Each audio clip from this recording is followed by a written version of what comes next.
let's get started. First thing we did was hook the light band to a pipe. She's going to take the band and loop it up over itself. So we have two loops. I'm going to stick the hand through and pull it nice and snug on the bottom side of the wrist. And basically what we're going to do is we're going to warm up the wrist itself and distract the carpal region with the palm open. And we're going to just move the arm around in different positions and get a good traction of the carpal region. And this way the forearm will get loosened up without having to grab or grasp the band itself and tighten up. This is highly effective for people who have experienced carpal tunnel syndrome. It does open up that region. There's no right or wrong position.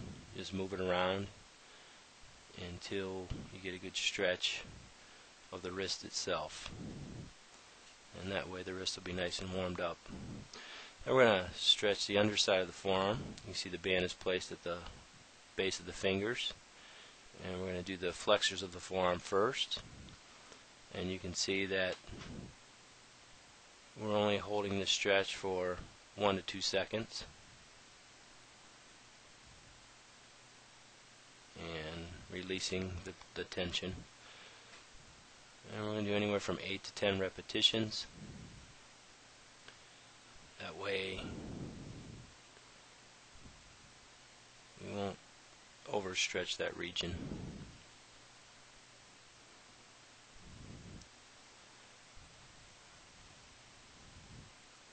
And you can see that she's got good flexibility in her wrist.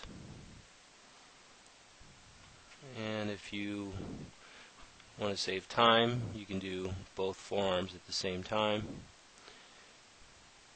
Typically the dominant side of our body is going to be tighter than the non-dominant side, but we want to stay balanced and stretch both sides of the body equally. And you can do this stretch without a band, just by pulling back on the fingers with the opposite hand. But I find that this actually gets a little better stretch, and you can go into more range of motion with the bands. This is again good for people who use their hands a lot. Now she's going to loop the band all the way around her hand. That way it won't slide off. To get the top side of the forearm or the extensors of the forearm.